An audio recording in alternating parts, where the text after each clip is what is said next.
In this video, we're going to look at this concept of an abstract data type. So the abstract data type is just a type that's defined in terms of its data items and its associated operations, but it says nothing about the actual implementation details. In a later video, we're going to talk more about this idea of data structures, which we've looked at a little bit. Maybe we haven't used it much by name, but whenever we looked at an array or we looked at a vector, those were specific data structures. And they get into the idea of specific implementation details, whereas the abstract data type does not. And if this concept of defining something in terms of its data and its operations sounds a bit familiar, it should, because there's several programming languages that support this construct of an abstract data type, and they support it through this class mechanism. So C++, C#, Java, Python, they all support this idea of a class. And a class is just defining something in terms of data and operations, and it allows for information hiding. And information hiding is very important. So let's look at an example where we talk a little bit more about this idea of doing information hiding. So the example I'm going to look at is this idea of driving an automobile. So if we think about driving an automobile, there's a certain interface exposed to the driver. And typically you think about maybe a steering wheel, possibly a clutch, certainly a brake, and certainly a gas pedal. So we know that if we turn the wheel to the right, it's going to, or turn the steering wheel to the right, it's going to turn the car to the right. If we turn the steering wheel to the left, it's going to turn the car to the left. So we're able to perform a certain operation based off of this interface, and the car responds. And the same thing goes with the clutch, the gas, and the brake.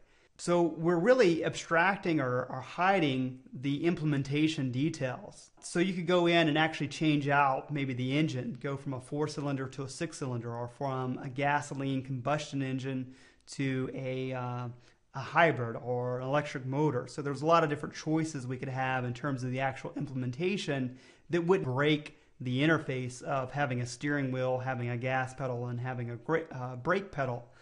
And it's the same idea when we deal with software.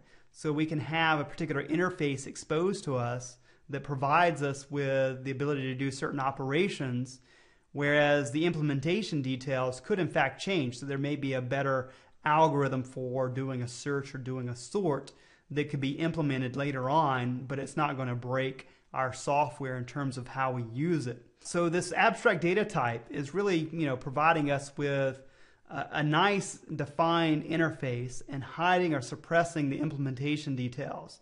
And that provides us with this idea of flexibility, so we're able to change out the implementation.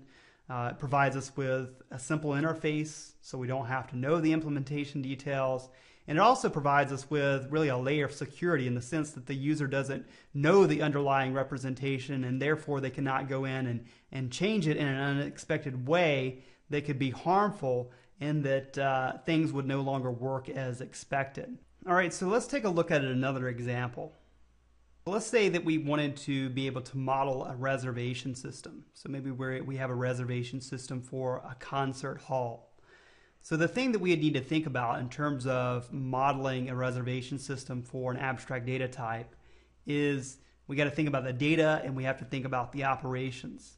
So the data part would just be maybe the seats, and also representing whether the seats were reserved or available. So we'd have to have some way to do that.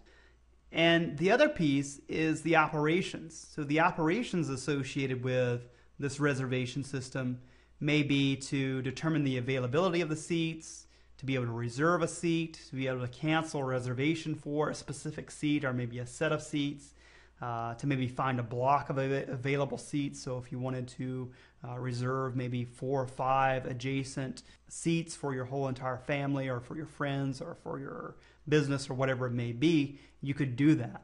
So these would be the associated operations. But again, we haven't said anything about the implementation details. So the implementation details, that starts getting into this idea of data structures, what structures we actually use, and what are maybe the trade-offs or the benefits for using certain structures. And again, I'm going to get into that in a later video. So just as a sort of a recap for this video, we've talked about abstract data types, and we said that this is just types defined in terms of its data and its operations, but says nothing about the actual implementation details. So that's it for this video.